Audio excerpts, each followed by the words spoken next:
Legacy Telugu stories, పిల్లల నీతి కథలు. 3 చేపలు. ఒక మడుగులో 3 చేపలున్నాయి.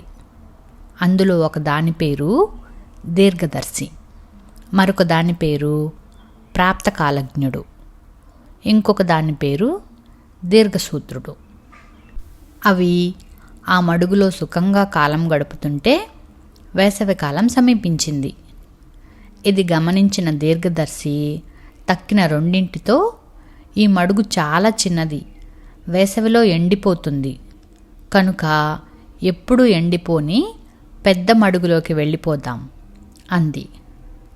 అది విని ప్రాప్తకాలజ్ఞుడు, వేసవి వస్తే ఈ మడుగు ఎండిపోతుందని ఎలా చెప్పగలవు? ఒకవేళ ఎండిపోవడం నిజమైతే అప్పుడు ఏదో ఒక ఉపాయం తోచకపోతుందా? ఇప్పుడు ఈ మడుగు నిండుగా ఉంది, ఎప్పుడో కష్టం వస్తుందని ఇప్పుడు ఈ మడుగు విడిచి వెళ్ళడం మంచిది కాదు అంది. ఇది విని దీర్ఘసూత్రుడు, మీ మాటలు చాలా తికమకగా ఉన్నాయి.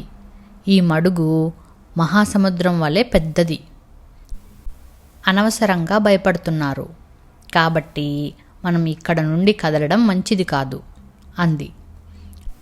దీర్ఘదర్శికి ఈ మాటలు నచ్చలేదు. వేసవిలో ఇక్కడ ఉండటం అపాయకరమని అనుకుంది. దీర్ఘదర్శి వెంటనే మడుగులోకి నీరు వచ్చే పిల్ల కాలువలో ప్రవేశించింది. అక్కడి నుంచి పెద్ద కాలువలోకి, దానిలో నుండి సముద్రంలా ఉండే ఒక పెద్ద మడుగులోకి ప్రవేశించింది. అక్కడ నిశ్చింతగా గడపసాగింది. ఇంతలోనే వేసవికాలం రానే వచ్చింది. ఒక్కొక్క చెరువు ఎండిపోసాగింది. మరికొన్ని రోజులకు మడుగు దగ్గరికి వలలు పట్టుకుని జాలర్లు వచ్చారు. చేపలన్నీ తప్పించుకోవడానికి ఎంత ప్రయత్నించినా ఫలితం లేకపోయింది. జాలర్లకు దొరికిపోయాయి. దొరికిన చేపలన్నింటినీ వారు ఒక తాడుకు గుచ్చసాగారు. అది చూసి ప్రాప్తకాలజ్ఞుడు, అయ్యో, పెద్ద చిక్కొచ్చిందే, ఇప్పుడు బాధపడుతూ కూర్చోక ఏదైనా ఉపాయం ఆలోచించాలి అని తీవ్రంగా ఆలోచించింది. ఇంతలో చేపలు గుచ్చిన తాడుతో అక్కడికి ఒక జాలరి వచ్చాడు. అప్పుడు ప్రాప్తకాలజ్ఞుడు, నేనిప్పుడు ఆ తాడుని నోటితో కరచి పట్టుకుంటా, జాలరి నన్ను చూసి గుచ్చబడిన చేపే అని అనుకుంటాడు. తర్వాత అతడు వెళ్ళిపోయాక మంచి మడుగులోకి దూకి తప్పించుకుంటా అని అనుకుని అలాగే చేసింది.